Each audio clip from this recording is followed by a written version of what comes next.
Mr. Lazzarini, thank you so much for your time. You were supposed to be in Gaza this week. What has happened?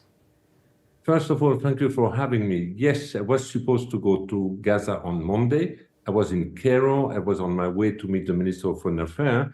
And on my way, I have been informed by the Israeli authorities that I will not be allowed to enter into Gaza, despite the fact that the rest of my delegation was allowed to enter.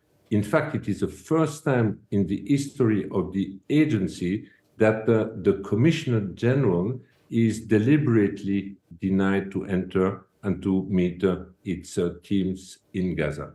Were you given any reason why? Obviously, the Israeli authorities knew that you were planning this trip. I'm sure that you went through all of the various different security checks and coordinated with the Israelis. So was this a sudden surprise?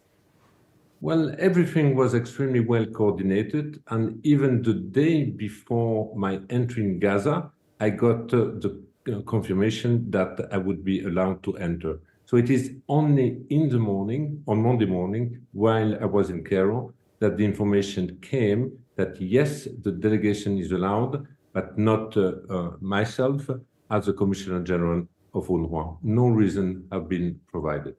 Throughout UNRWA's history, the relationship with Israel, with Israeli officials, has always been very difficult. It's been shrouded in suspicion on their side towards UNRWA.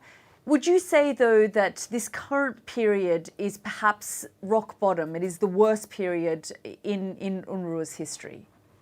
I would definitely say it's one of the worst periods in the agency history. There is absolutely no doubt that today, and in fact the government doesn't hide this agenda anymore, is calling for the dismantling of the agency in not only in Gaza, but we have also a lot of pressure in East Jerusalem, and we have also some pressure in the West Bank. So basically, there is today an intended policy to push UNRWA out of the occupied Palestinian territories.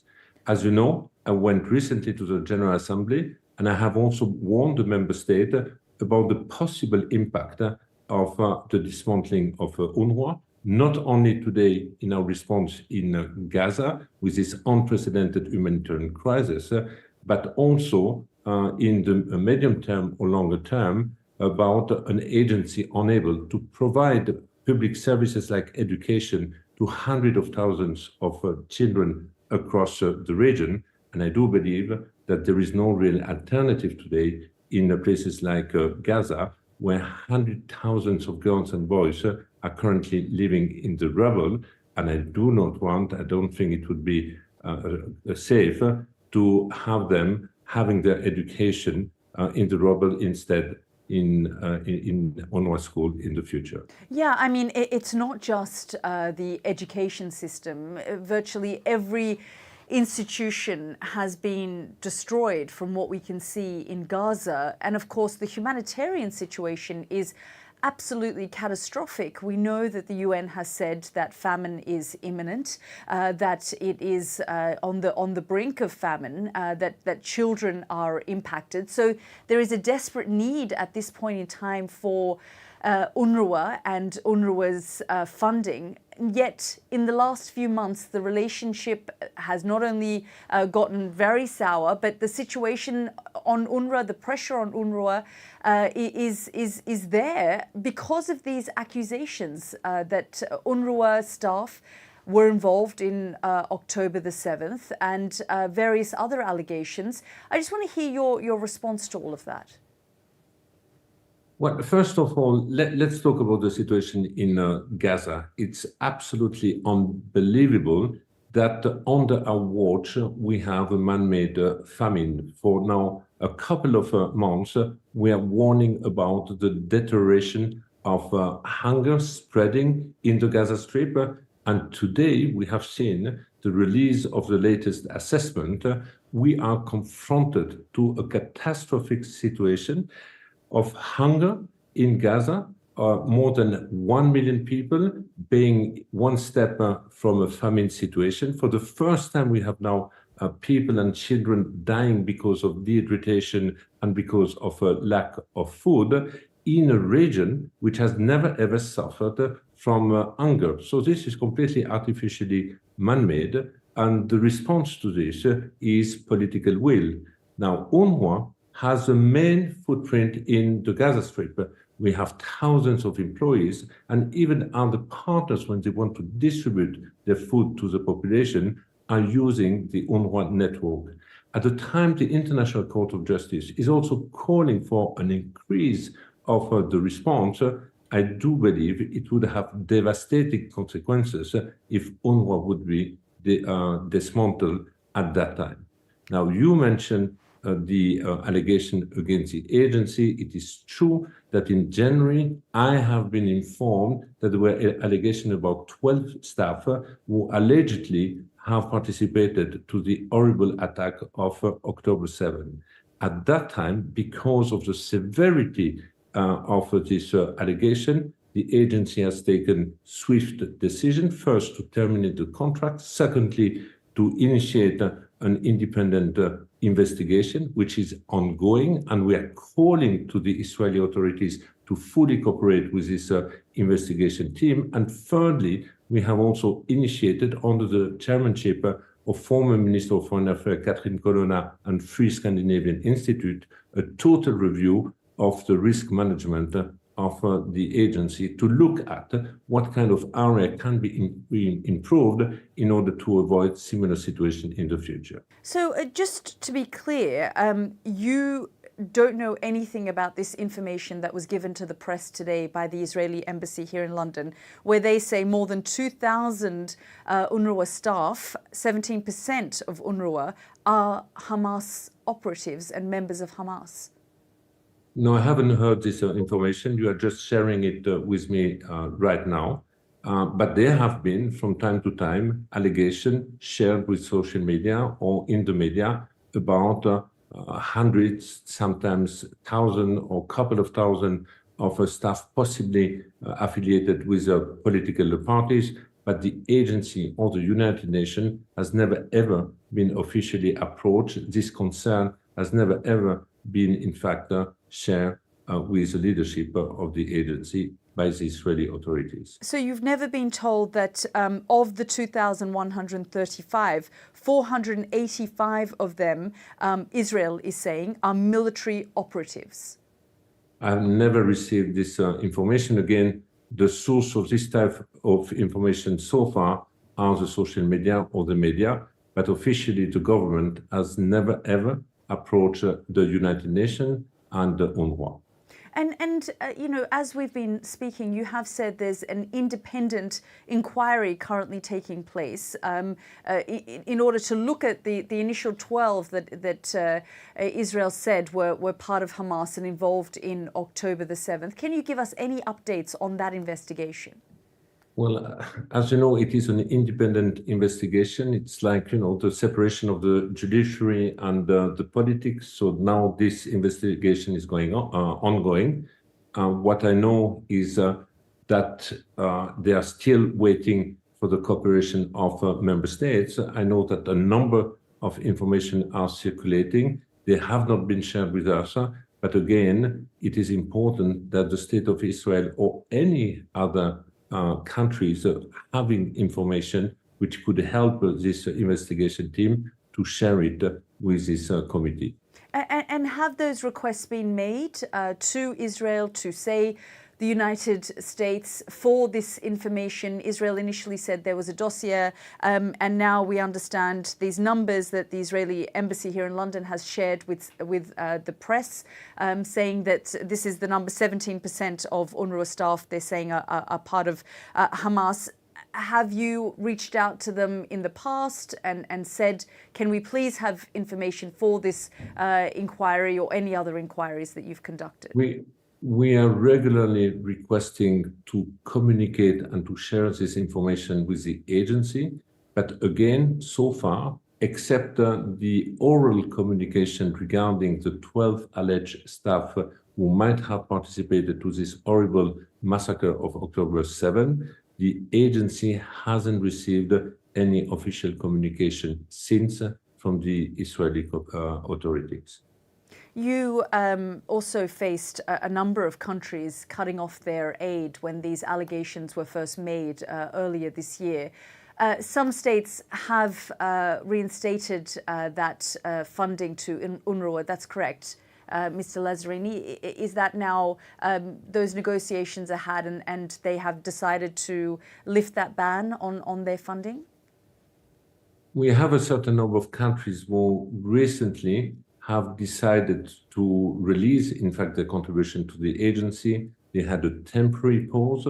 Over the last few weeks, we had countries like Canada, Australia, Denmark, Sweden, Iceland, who have released their contribution. They have followed suit of the European Commission. We had also other countries in Europe who have decided, in fact, to increase their contribution to the agency. Now, there are still a number of countries who still have to review their decision, but I'm cautiously optimistic that other countries will also follow suit. We've heard from some of Israel's staunchest allies, the United States, European nations, the UK, saying that more aid needs to enter Gaza. It's something that you've continued to reiterate as well.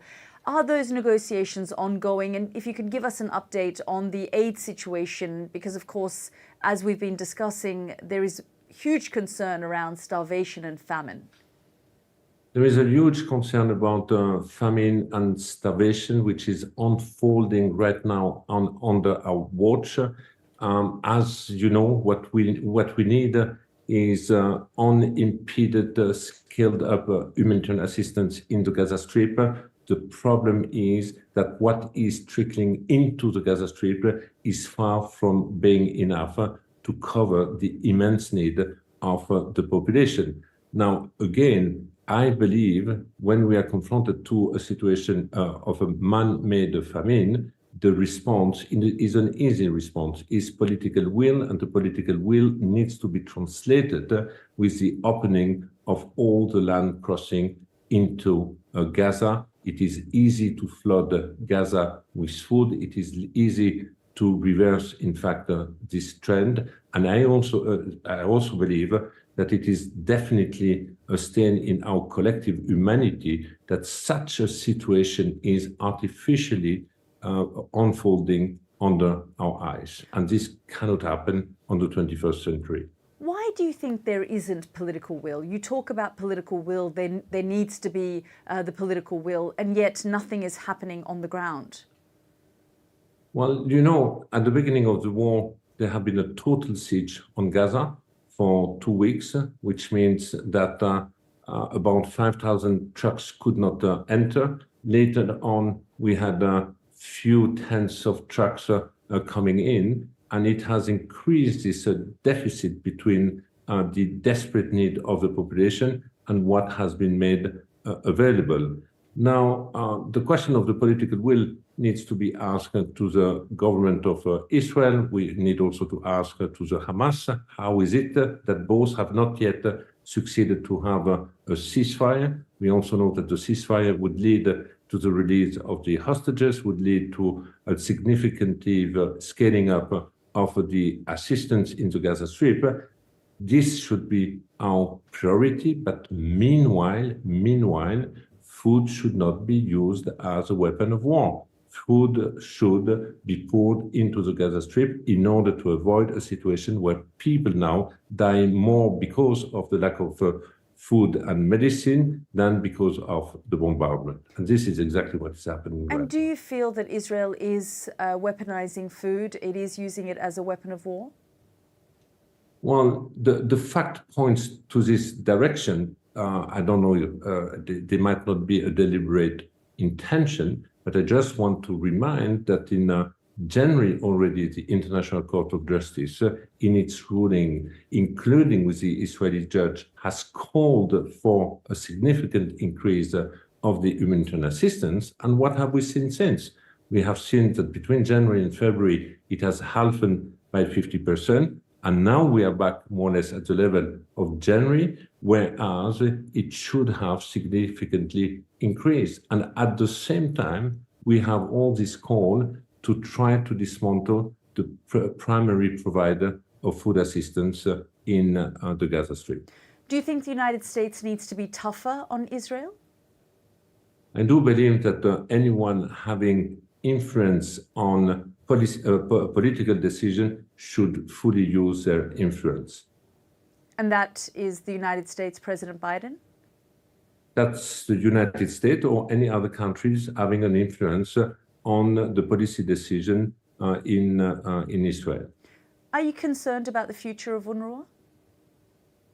I'm very much concerned about the future of the Palestinian, about the future of the Palestinian refugees, because beyond the attack against UNRWA, in reality, these are also attacks on the aspiration of the Palestinian for self-determination. It's definitely also an attack on the political process and on the notion of a two-state solution. So beyond the agency itself, and basically, I would love to see, in fact, the agency to phase out, but the day the agency should phase out is the day there is a lasting and fair political solution. And unfortunately, we are still far from this situation. And we were supposed to reach some kind of agreement around a ceasefire before Ramadan started. That doesn't look like it's going to happen. We're well into Ramadan. Those talks continue. Are you worried about the situation in Rafah in particular, that an operation will take place there? It's a source of deep concern. The idea that a military operation can take place in the middle of a human sea of more than 1.5 million people. So far, this conflict has already been the conflict of all the possible superlative in terms of number of people killed, children killed in 4 months, more than the number of children killed in 4 years across the world in all the conflict situation. And now we are talking about a possible new offensive, which can only end with a new layer of disaster in the Gaza Strip. Mr. Lazzarini, thank you so much for your time. Thank you.